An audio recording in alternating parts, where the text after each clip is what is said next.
quand je te dis se connecter à la source, que peux-tu me dire? Source de quoi?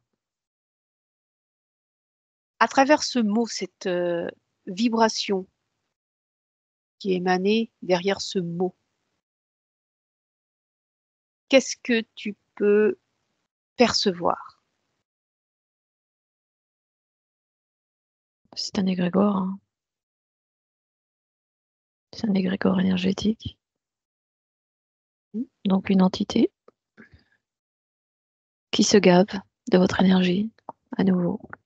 C'est astralisé. Parce que c'est encore donner son pouvoir à quelque chose qui n'est absolument impalpable.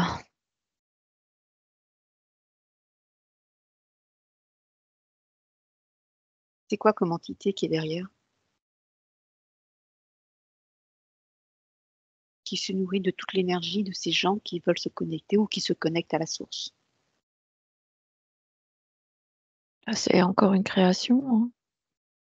Une création en résonance à la Terre, en résonance à Dieu, en résonance à l'univers, en résonance, tu vois, c'est toutes les croyances, c'est encore des croyances qui sont extériorisées et qui sont énergétiquement connectées, interreliées pour créer un égrégore, donc une entité. C'est comme ça qu'on crée des anges, qu'on crée un diable, qu'on crée Satan. C'est du collectif qui projette un nom et, et qui vont donner une identité. D'ailleurs, dans identité, il y a entité. Ah oui. Identité, entité. Donc on crée une forme Une derrière force. l'énergie que l'on déploie pour nourrir cette source dont Voilà. l'entité se nourrit. L'entité ou les entités. Donc c'est une création, si je comprends, humaine, collective, qui prend forme dans le plan de l'astral. Et à chaque fois, une personne qui veut se connecter ou qui se connecte à ce soi-disant la source, se connecte à cette entité. Alors tu vas prendre un exemple, parce que j'adore les exemples. Tu prends une personne, Carole. Déjà, décris-moi cette personne. Une femme. D'accord. Une femme qui médite, une femme qui est dans l'amour absolu. Ça me fait sourire. L'amour absolu. Alors ça aussi, c'est un grand mot. Amour absolu. D'accord. Que se passe-t-il? Est-ce qu'elle est assise? Est-ce qu'elle est en position de méditation? Est-ce qu'elle est dans la nature? Ouais. Dans la nature. Dans la nature. D'accord. Que fait-elle? Elle implore cet amour absolu, divin. Comment elle s'y prend? Elle est assise, donc je sais plus comment on appelle ça, l'assise Bouddha. Elle fait des respirations profondes et elle implore cette connexion avec le grand tout, mais au travers de la source. Et que se passe-t-il sur un plan éthérique? Sur un plan éthérique, c'est une projection qui est basée sur des croyances. Donc, elle n'est pas encore elle-même consciente qu'elle est ce grand tout, Elle est l'origine qu'elle est l'émanation. de cette origine. Ouais. Donc, elle fait une connexion, elle se connecte à quelque chose d'extérieur, appelé la source. 10 sources, ouais. Source divine. Est-ce qu'elle ouvre son cœur? Ah bah oui, absolument. D'accord. Donc, il y a un lien qui se crée. Ouais. Que se passe-t-il après? Elle fait sa méditation, elle continue. Elle est dans un état d'être comment? De, de bien-être intérieur. Qui lui donne ce bien-être intérieur? Est-ce que c'est émané d'elle ou est-ce que c'est émané de l'extérieur, de la source? Pour elle, c'est la source. Ce bien-être, en fait, est associé à ses croyances. Donc, comme nous sommes l'émanation de toutes nos croyances, donc elle se persuade que tout est bien, que tout est parfait.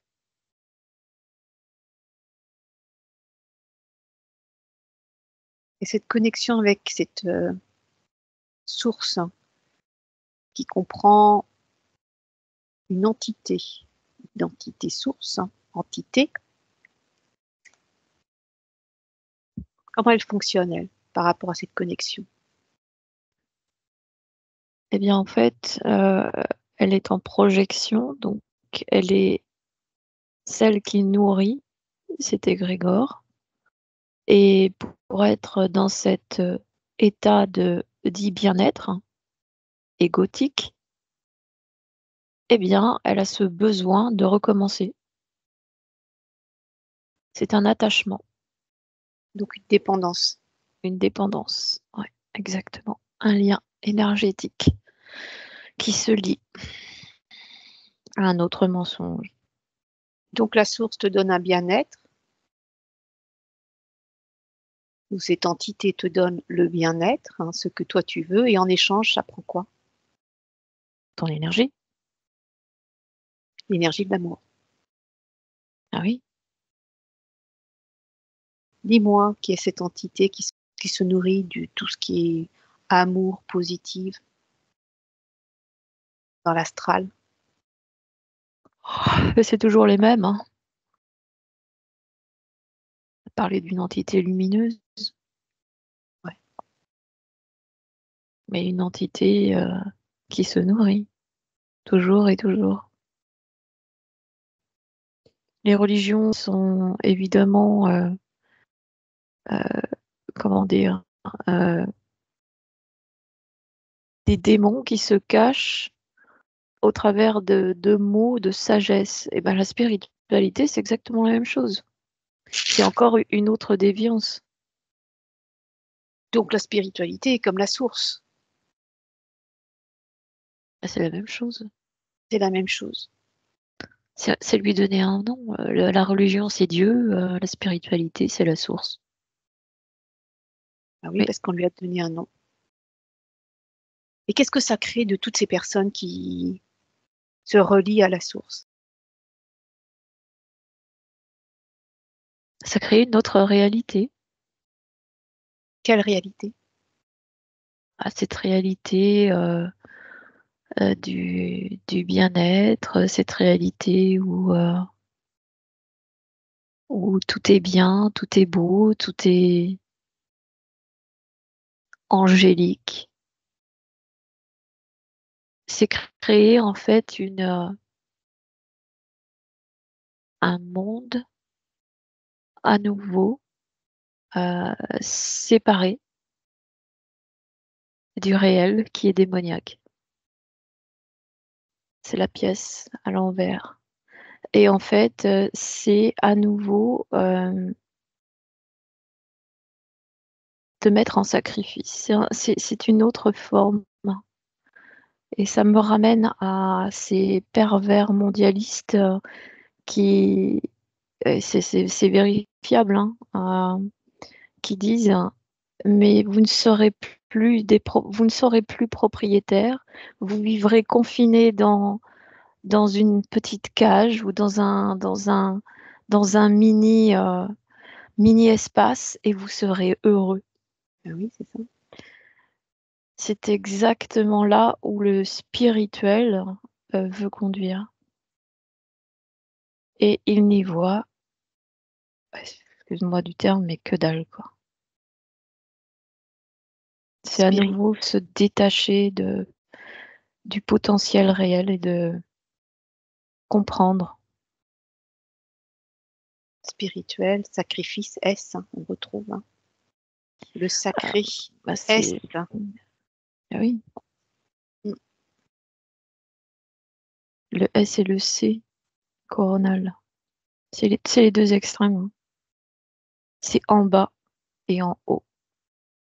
Ça me ramène à Shambhala et à l'Agartha.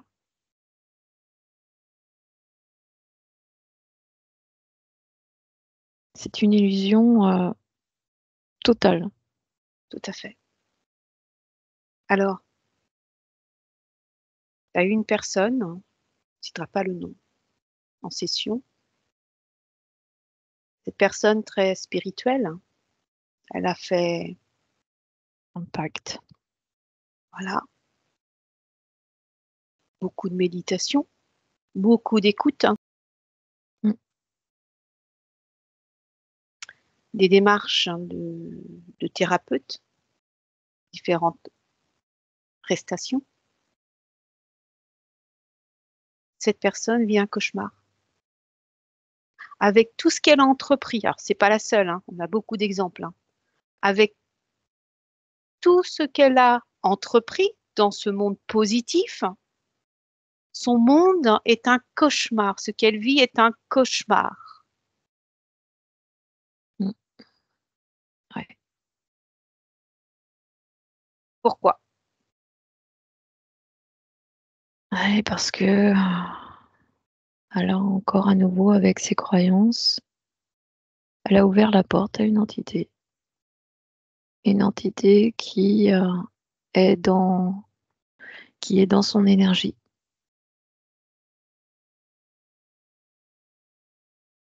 et qui lui chuchote, qui lui parle. Donc cette personne entend une voix.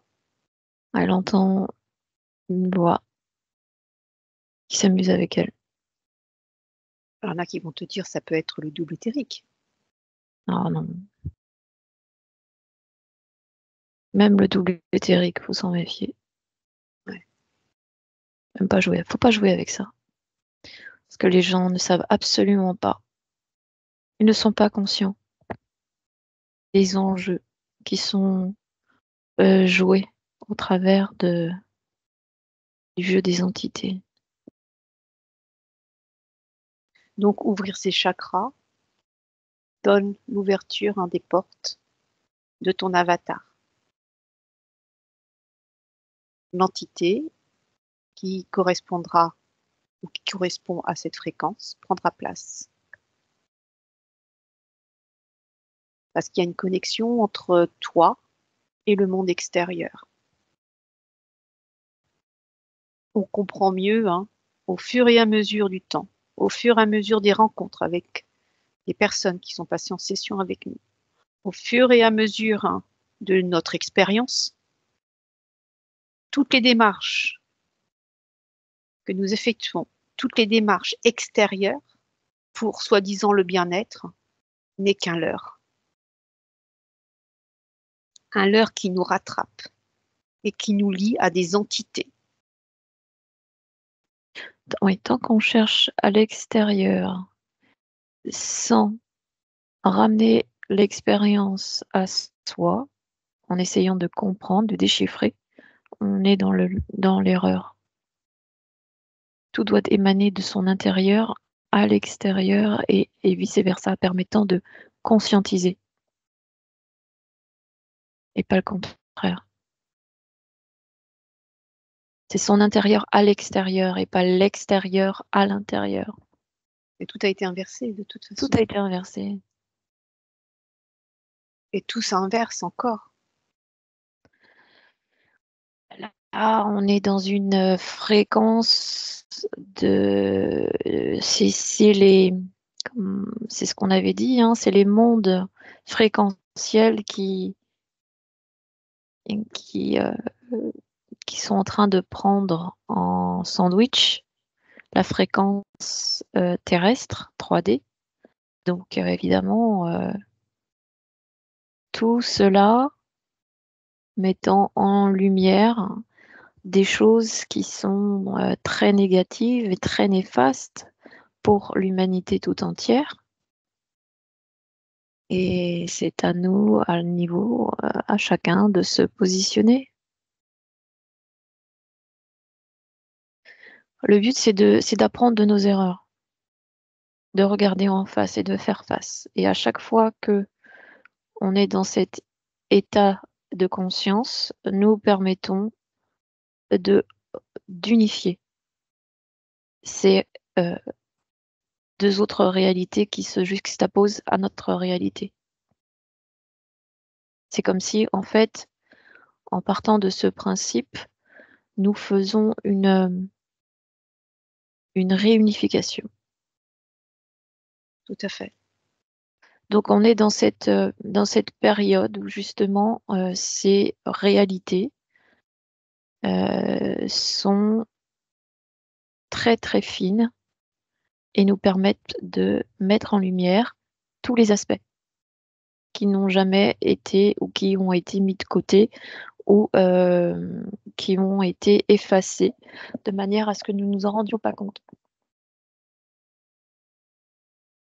Et le but est de l'unifier en faisant face à. Tout à fait. Plusieurs enquêtes, on avait bien sorti ce monde spirituel, les gens qui sont connectés au spirituel, mais dans cette polarité, va connaître le monde des enfers, dans le sens où tout ce qu'ils ont occulté, écarté,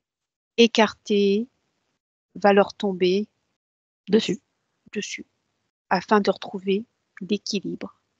C'est comme un bateau qui tangue d'un côté, et pour retrouver son état d'équilibre, il doit rebalancer de l'autre côté. Des extrêmes à un autre, jusqu'à trouver ce point d'équilibre. Tout à fait. Et vice-versa pour ceux qui sont dans la négation. Donc cette source n'est qu'une entité que l'humain, le collectif inconscient, nourrit à travers la spiritualité, à travers les religions, etc. Oui, parce que c'est polarisé. Ils donnent leur pouvoir, leur énergie à cette entité qu'ils ont créée et qu'ils nourrissent encore et encore. Des forces qui sont derrière et qui maintiennent leur place parce qu'on leur permet de continuer ce jeu. Des forces qui ont pris place dans une forme, comme notre avatar. Nous avons pris place dans une forme qui a été créée. C'est de même pour la source. Voilà. Donc on n'a pas à retrouver ou à se connecter à quelque chose, on a juste à se reconnaître qui nous sommes. On n'a pas besoin même de dire nous sommes la source, parce que ce mot source, en fait, est un poison et a une entité derrière. Nous faisons partie de la conscience du grand tout. Nous ne sommes pas différents des autres. Nous sommes tous miroirs de miroirs. C'est être conscient de ça. À partir du moment qu'on est conscient, on n'est plus dans ce besoin de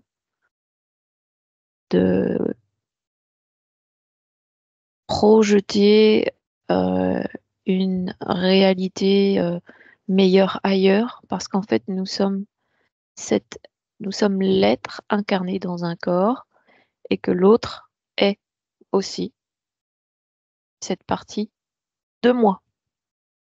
Nous sommes le tout. L'arbre, tout est conscience. Quand on est conscient de tout ça, alors on n'a plus du tout la même définition ou besoin de vénérer quelque chose d'autre en fait, quelque chose de plus grand, parce que c'est nous.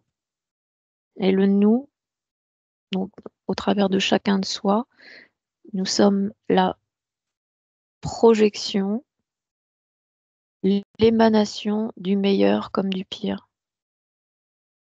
Et en fait, en prenant conscience, on n'est plus dans cette bagarre, on n'est plus dans cette guerre ou cette lutte Alors, contre. tout à fait. Alors, l'âme, le corps et l'esprit, est-ce que c'est nous-mêmes qui sommes les créateurs? De cette séparation, bien sûr. C'est nous qui créons et qui nourrissons. Mm. Donc, c'est nous qui nous fragmentons. Absolument. Autre affaire d'identification. Ben voilà. Parce que les religions disent, vous avez une âme, donc on a créé une âme. Donc, on s'est fragmenté. Voilà, Vous avez un esprit, alors on s'est fragmenté, on a créé notre esprit. voilà. C'est très simple en fait. Et c'est au même titre qu'un laboratoire hein, qui fait des séparations. Exactement la même chose. C'est la vie. Macro à micro. Et nous sommes les créateurs de ce jeu. Je Voilà. dis nous, c'est-à-dire le collectif, Tout, inconscient, avons créé ce jeu. voilà. Par identification, par consentement. Inconscient ou conscient. Et comme le cerveau, hein, conscient, inconscient, subconscient. Faites le pont entre le conscient et l'inconscient, et puis le subconscient c'est le fossé. Hein. Bah, le subconscient va pouvoir tout simplement arrêter cette séparation en permettant au conscient et l'inconscient de se rejoindre. Et en fait, quand ils se rejoignent, il y a plus d'inconscient et de conscient. Et il n'y a plus de subconscient non plus, parce qu'il n'y a plus de fossé. La même chose. Voilà. À tous les niveaux. Et c'est comme ça qu'on sort du jeu en continuant ce jeu. Il y a plus de séparation. Et il n'y a plus de séparation, tout à fait. Et nous devenons les créateurs de ce jeu et de ces jeux multiples, mais dans un état d'équilibre. Ne cherchons pas à sortir de ce jeu. Cette matrice dite artificielle, c'est nous qui l'avons créée. Et c'est dans cette création que on continue par des forces, bien sûr, qui connaissent très bien les lois de ce monde, de nous orienter vers une autre création. Mais tout ça, la base, c'est nous. C'est notre énergie Utiliser, réutiliser utilisée. contre nous-mêmes. Alors, il y a un point aussi dans cette façon de percevoir les choses. Nous sommes énergie. Et il y a des gens qui sont dans le vide. Mais même en étant énergie et vide, on doit unir tous ces côtés-là parce que ça fait partie Du tout. du tout et du rien. Le tout et le rien sont ensemble. Il y a une séparation entre ceux qui sont lumière et non lumière, Voilà. L'ombre et la lumière. l'ombre et la lumière. Il y a une séparation, il y a une fragmentation, le jour et la nuit. Le Et pauvre, pour le riche. Le beau, le moche. de même pour les coquilles vides Ouais. et les coquilles qui ont quelque chose. C'est une séparation